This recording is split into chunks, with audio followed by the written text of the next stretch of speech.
نبی کریم صلی اللہ علیہ وسلم نے فرمایا ان قریب قبروں میں تمہاری آزمائش کی جائے گی، قبر کے اندر تمہاری آزمائش کی جائے گی، اور مرنے کے بعد جو پہلا فیز آتا ہے وہ کس چیز کا ہے؟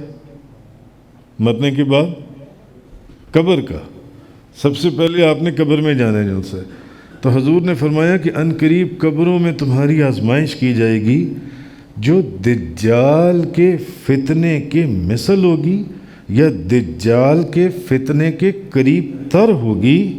تو اس لیے یہ جو قبر کا امتحان ہے نا، یہ بہت سخت امتحان ہے۔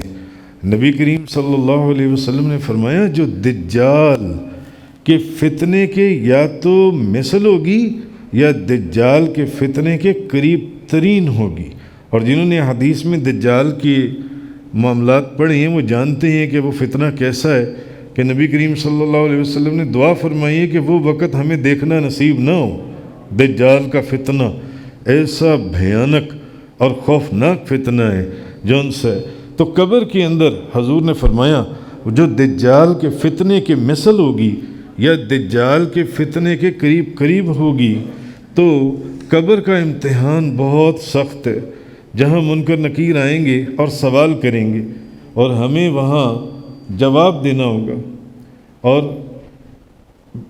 بہتر یہ ہے کہ ہم اپنے جواب کو پہلے سے تیار کر لیں جب منکر نکیر آ کر سوال کریں گے، تاکہ اللہ تبارک و تعالی اپنے کرم سے اور ان گناہوں سے بچنے کی کوشش اور نیک اعمال کرنے کی برکت سے ہمارا ایسا وسیلہ بنا دے کہ ہم منکر نکیر کے سوالات کا جواب دے سکیں۔ تو اللہ تعالیٰ اس قبر کے جو سوالات ہیں اس کے اندر ہمیں ثابت قدمی اور اللہ تعالیٰ ہمیں اس کے اندر ہمت عطا فرمائے۔